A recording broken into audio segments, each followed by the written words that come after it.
네, 안녕하십니까. 더불어민주당 전정부정치산업대책위원회 김영진 위원장과 위원들, 오늘 감사원의 정치 보복성 감사와 수사 요청에 대한 입장을 발표하도록 하겠습니다. 감사원의 이런 지속적이고 반복적인 형태로의 정치 감사와 그에 따른 전 정부에 대한 탄압이 가면 갈수록 도를 넘고 있고 법과 원칙을 벗어나 검찰의 하수인으로서의 감사를 진행한 것에 대해서 아주 개탄스러울 따름입니다. 감사원이 정치적 중립을 가지고 대한민국의 법과 원칙에 따른 각 행정기관의 일과 직무와 각 업무에 대한 감사를 통해서 올바로 대한민국을 이끌어야 되는데, 정치 보복 감사에 감사원의 모든 역량을 투입해서 검찰 수사의 사전 단계로 해당 부처나 각 기관을 압수수색급으로 다 자료와 모든 자료를 압수수색급으로 해서 조사를 다 하고 탈탈 털어서 먼지까지 모아서 또 다른 먼지를 만들어 검찰에 고발해서 그것을 가지고 검찰은 수사를 하는 잘못된 관행이 계속적으로 반복되고 있습니다. 이번에 감사원의 정의용 안보실장에 관한 수사 의뢰도 동일한 형태로 진행되고 있어서 단호하게 맞서온다는 입장으로 오늘 기자회견을 하게 됐습니다. 오늘 참석하신 전정부 정치탄압대책위원회 의원님들을 소개해드리도록 하겠습니다. 윤건영 의원님 참석하셨습니다. 대책위원회 대변인을 맡고 있는 박경미 전 의원님 참석하셨습니다. 손금주 전 국회의원님 참석하셨습니다. 박균택 의원님 참석하셨습니다. 황희 의원님 참석하셨습니다. 그럼 오늘의 기자회견문을 읽고 밖에서 여러분께 말씀드리도록 하겠습니다. 또다시 시작된 감사원의 정치보복 돌격대 노릇은 당장 그만두시기 바랍니다. 또다시 감사원이 등장했습니다. 전임 정부를 향해 칼을 휘두릅니다. 윤석열 정부의 지난 2년 반 동안 무수히 많이 봤던 장면입니다. 감사원이 사드 배치 과정을 감사하고는 정의원 전 안보실장, 정경두 전 국방장관, 이기현 더불어민주당 국회의원, 서주석 전 안보실 1차장을 수사 의뢰했다고 합니다. 문재인 정부 시절 사드 배치가 의도적으로 지연되었다는 이유로 직권남용, 군사기밀보호법 위반 등의 혐의가 있다는 것이 감사원의 주장입니다. 감사원의 이 같은 행태는 윤석열 정부의 헤아릴 수 없이 많은, 끝없이 반복된 근거 없는 전임 정부에 대한 정치보복일 뿐입니다. 윤석열 정부가 위기에 몰리면 매번 등장하는 것이 검찰, 국정원, 감사원 등이었지만 이번에는 심지어 억지 중에서도 역대급 억지입니다. 첫째, 사실관계 자체가 틀렸습니다.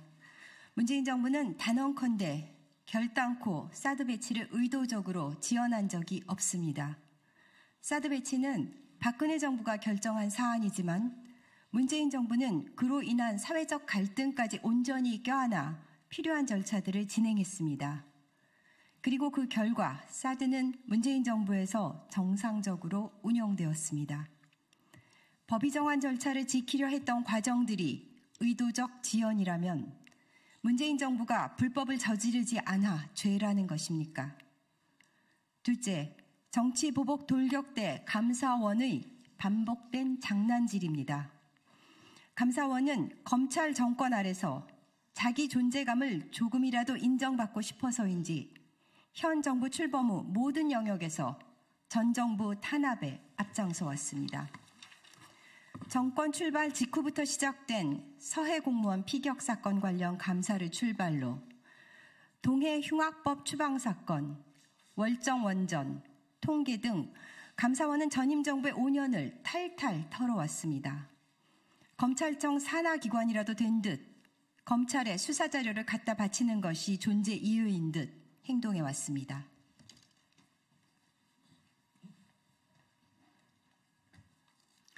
감사원이 공무원 민간인 가리지 않고 끝없이 사람들을 불러대 조사를 하고 억지 소설을 써서 그림을 만든 뒤에 검찰에 넘겨주면 검찰이 다시 사람들을 불러대고 압수수색을 하고 괴롭히는 일이 반복되고 있습니다. 감사원이 들쑤시고 검찰이 또 수사를 핑계로 괴롭혀 재판까지 간 이들 중 산업부의 공무원은 결국 재판에서 무죄를 받았습니다. 윤석열 정부의 권력기관이 얼마나 무리한 짓을 반복하고 있는지 법원의 판결이 입증하고 있는 것입니다. 그들의 그 끔찍했다는 대체 누가 무엇으로 보상할 것입니까? 그럼에도 저들은 반성할 줄을 모릅니다. 정령 정권이 끝나는 날까지 칼춤을 계속 추겠다는 것입니까? 셋째, 사드 관련 수사 의뢰의 심각성은 감사원이 외교안보 정책까지 말장난을 하며 본질을 왜곡하고 있다는 데 있습니다. 외교안보는 우리 정부만의 문제가 아닙니다. 수많은 이해가 얽혀 있고 복잡한 주변국의 요구들이 실타래처럼 꼬여있는 복잡한 이슈입니다. 그러기에 더욱 고도의 정치적 판단과 결정이 무엇보다 중요한 영역입니다. 그 복잡성과 예민함을 모두 무시하고 감사원이 무식하게 무자르듯 잘라 자신들이 그린 그림에 맞게 끼워 맞추고 있습니다. 다시 한번 말씀드리지만 문재인 정부에서 사드는 정상적으로 가동되었습니다. 박근혜 정부의 결정으로 얼음장처럼 얼어붙었던 한중 관계도 끝없는 외교 노력으로 풀어내었습니다. 미국 정부는 문재인 정부의 이런 노력을 잘 알았기에 고마움을 표명하기도 했습니다.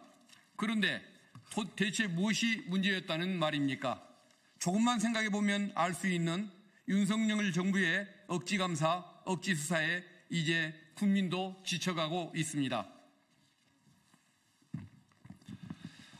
전임 정부를 백날 첫날 괴롭힌다고 현 정부의 실정이 사라지는 것이 아닙니다. 부디 윤석열 정부가 이제는 제발 전임 정부에서 벗어나 자신의 시간을 보내길 바랍니다.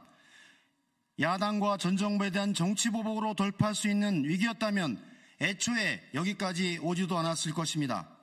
입이 아프도록 말했지만 다시 한번 경고합니다. 감사원은 더 늦기 전에 정권의 돌격대 노름을 그만두시기 바랍니다. 모든 국민이 지켜보고 있습니다. 2024년 11월 19일 더불어민주당 전 정권 탄압 대책위원회 일동, 마지막으로 하나 말씀드리겠습니다. 윤석열 정부는 국정 운영의 목표가 첫 번째는 이재명 민주당 대표에 대한 탄압, 두 번째는 문재인 전 대통령과 전 정부에 대한 탄압, 첫 번째, 두 번째 뿐이 윤석열 정부의 국정 운영의 목표가 보이지 않습니다. 그 속에서 경제와 민생, 외교와 안보, 복지와 미래가 파탄난 사실을 인지하고 원칙으로 돌아갈 것을 마지막으로 촉구합니다. 또한 감사원은 검찰의 하수인으로 검찰의 수사를 합리화하기 위한 증거를 모으는, 아니면 조작된 증거를 모아 수사에 단초라도 되는 것인 양 칼춤추는 그런 감사원의 모습을 중단하기 바랍니다.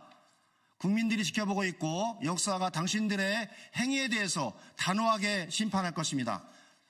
대책위원회는 이 문제에 관해서 앞으로도 모든 문제에 관해서 단호하게 대처할 것을 마지막으로 천명합니다. 고맙습니다.